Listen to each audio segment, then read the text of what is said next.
Remembering that I'll be dead soon is the most important tool I've ever encountered to help me make the big choices in life. Because almost everything, all external expectations, all pride, all fear of embarrassment or failure, these things just fall away in the face of death, leaving only what is truly important. Remembering that you are going to die is the best way I know to avoid the trap of thinking you have something to lose. You are already naked. There is no reason not to follow your heart.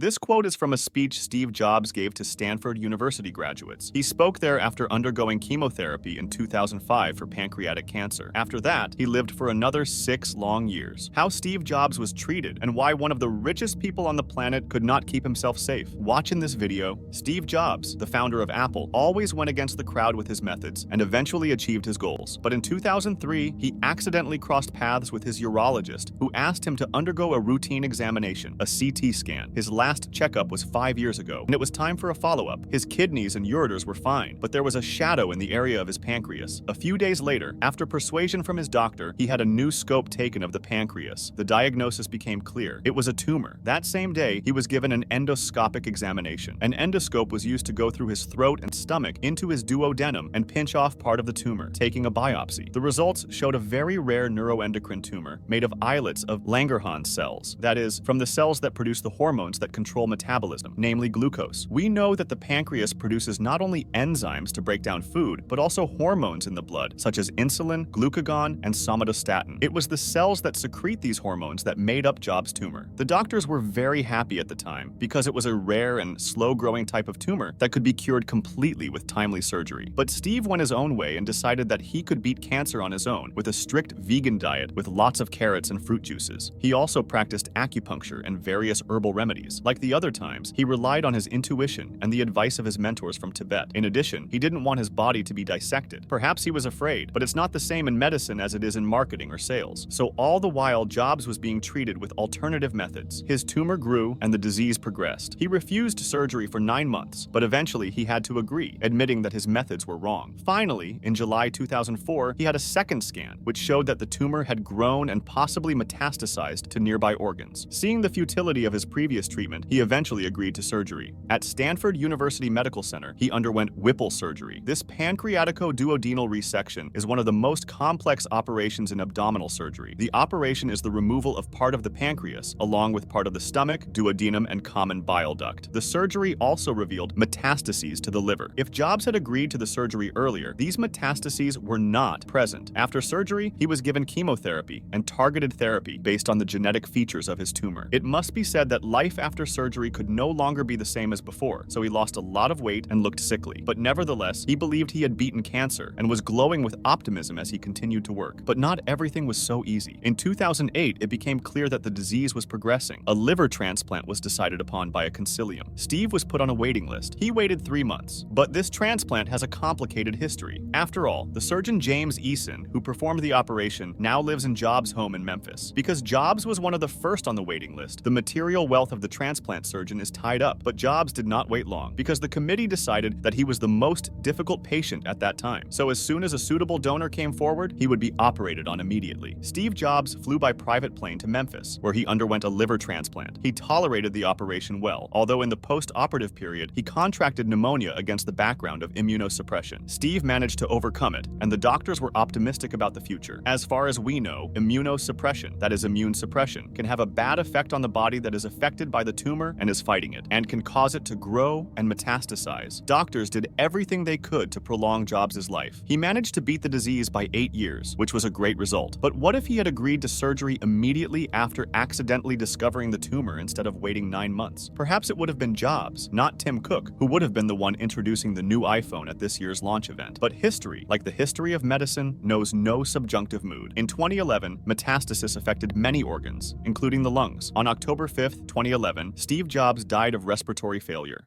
Thanks for watching. Subscribe to the channel and like it. Also see the previous video about how true the movie about the creator of the atomic bomb, Robert Oppenheimer.